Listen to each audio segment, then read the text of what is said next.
गुरुग्राम में agree foundation द्वारा विरोध प्रदर्शन किया गया। ये प्रदर्शन हरेरा और हरियाणा सरकार की ओर से पास किए गए बिल के विरोध में किया गया। दरअसल हरियाणा सरकार की ओर से हाल ही में पास किए गए बिल में ब्रोकर इंडस्ट्री के लिए कमीशन लेने की सीमा तय कर दी गई है। इस बिल के तहत अब ब्रोकर सेलर और बायर से सिर्फ आधा प्रतिशत कमीशन ले सकते हैं और अगर कोई ब्रोकर इससे ज्यादा कमीशन लेने की कोशिश करता है तो उसे अवैध मान उस पर कार्रवाई की जाएगी। एग्री फाउंडेशन ने सरकार के इस कदम को अनुचित ठहराते हुए इसके विरोध में प्रदर्शन किया। इस प्रदर्शन में एग्री फाउंडेशन के general secretary advocate Tejendra Sehrawat, retired commander Ahluwalia और एसबी सलूजा मौजूद रहे। प्रदर्शन के दौरान सरकार से ब्रोकर इंडस्ट्री में कमीशन लेने की सीमा तय करने को लेकर सवाल किए गए। साथ ही संस्था ने हरियाणा सरकार और प्रधानमंत्री मोदी को ज्ञापन देने की बात कही। एग्री एक बॉडी है रियल्टर्स की, ऑल इंडिया बेस पे हमारे इसके मेंबर हैं और ये 2005 में ये स्टार्ट हुई थी एग्री।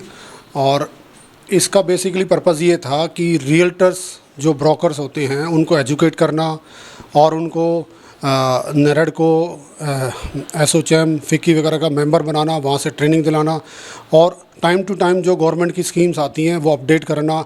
और सब जो हमारे मेंबर हैं, जो ब्रोकर्स मेंबर हैं हमारे, वो सब सर्टिफाइड हैं और उनको एक लाइसेंस मिला हुआ है। मोस्टली एथिकली सब बिजनेस करते हैं, रेरा के मेंबर हैं। अभी जो लेटेस्ट एक चीज़ सामने आई है हरियाणा गवर्नमेंट की तरफ से, हरेरा की तरफ से, जो सीनियर ऑफिसर हैं उनके खंडेलवाल जी, उनका एक स्टेटमेंट आया है कि हरियाणा गवर्नमेंट ने, खंडेलवाल जी ने, और इन्होंने एक बिल पास किया है कि ब्रोकरेज सेलर और बायर दोनों की तरफ से मिला के हाफ परसेंट, मतलब 1% से ज़्यादा ब्रोकरेज ना तो दी जाएगी। अगर दी जाएगी तो वो इलीगल होगी, उसके खिलाफ कानूनी कार्रवाई करी जाएगी।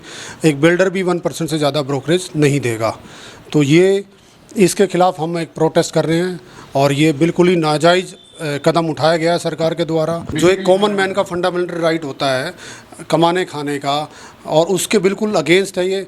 आप किसी की भी कोई हमें ब्रोकरेज देता है वो अपनी खुशी से देता है, वो 1% दे, 2% दे, वो एक आपसी अंडरस्टैंडिंग होती है, आप उसको स्ट्रीमलाइज नहीं कर सकते हैं।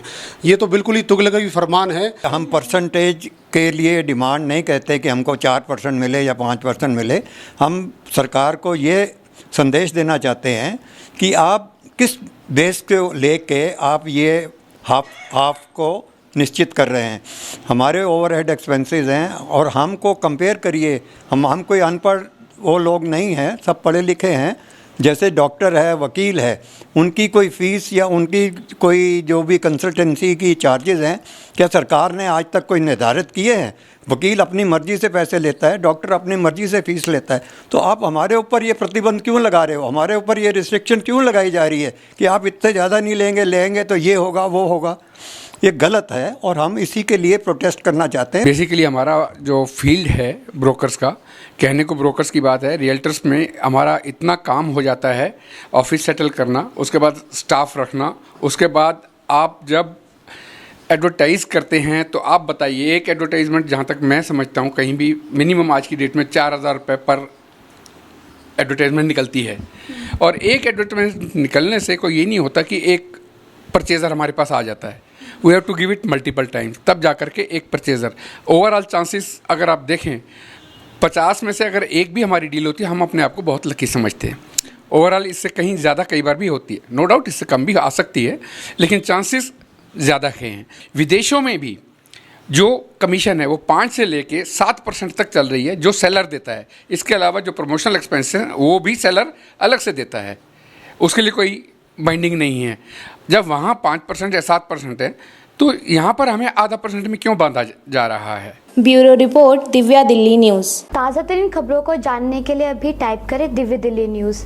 नीचे दिए गए सब्सक्राइब बटन को दबाएं और नोटिफिकेशन के लिए दिए गए बेल आइकन को क्लिक करें। हमारे वीडियोस को लाइक, शेयर और कमेंट करना ना भूलें।